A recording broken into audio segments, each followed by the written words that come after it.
Hi, I'm Henry from Northwestern University. As a badminton lover, in this project, I'm going to use the finite element method to do a stress analysis of a badminton racket. We may hear from some more experienced players that if the string on your badminton racket is broken, you'd better cut them at once to protect the frame. And some may also say that if you are going to hang your racket for a long time, you'd better also cut them. But are these all necessary, since changing strings also cost money? We are going to use the finite element method to find the answer.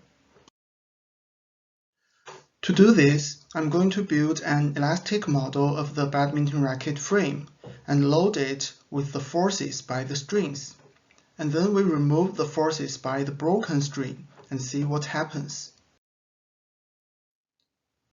Now let's construct the finite element method from scratch. First, let's consider the geometry of the racket frame. So the frame is approximately an oval and with the axis ratio measured from my own racket. And the shape of the section is actually some meticulously designed shape, and it's hollow with some fillers in it. But in this qualitative study, we can simplify it to a homogeneous rounded rectangle. The next thing to specify is the material property. We know that modern racket frames are made of carbon fiber reinforced composites, a so-called high modulus graphite with some epoxy matrix. The exact formulation of this material is confidential, but its property is similar to those of tennis rackets. And so from some literature studying tennis rackets, we can find the modulus, Poisson's ratio, and density of this material. Then we consider the loading, of which the source is the tension of the strings.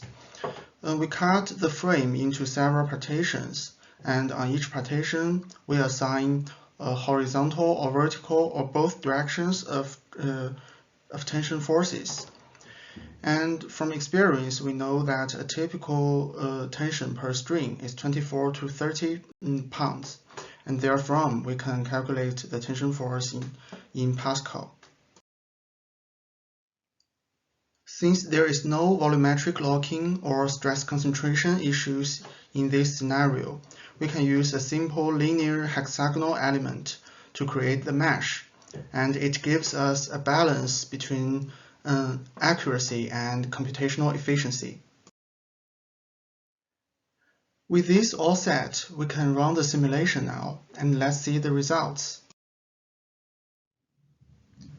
When the string is not broken, its tension will cause deformation, but we can see that the deformation is merely 0.1%, which is really slight.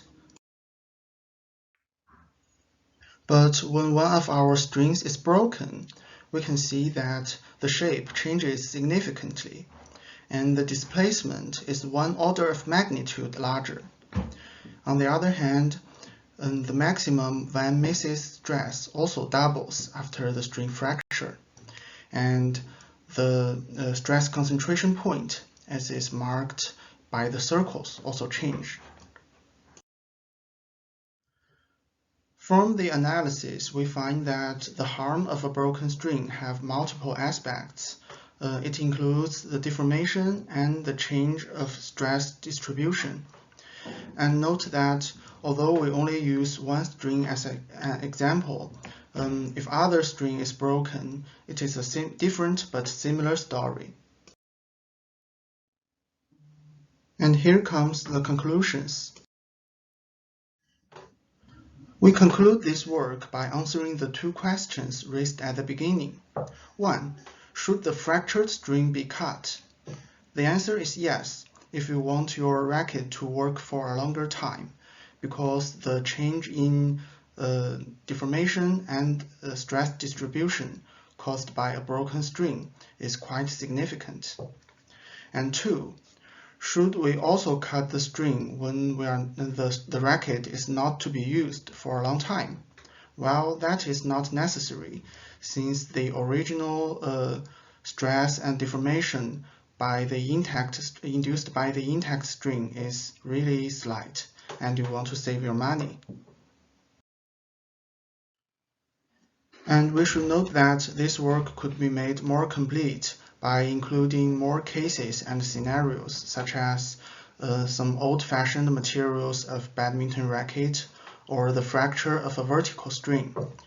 And we can also improve the quality of modeling by using more accurate geometry, like modeling the hollow structure as it is, and use some more accurate modeling of the string's tensions. Yeah, and this is all about this project. Thank you for watching.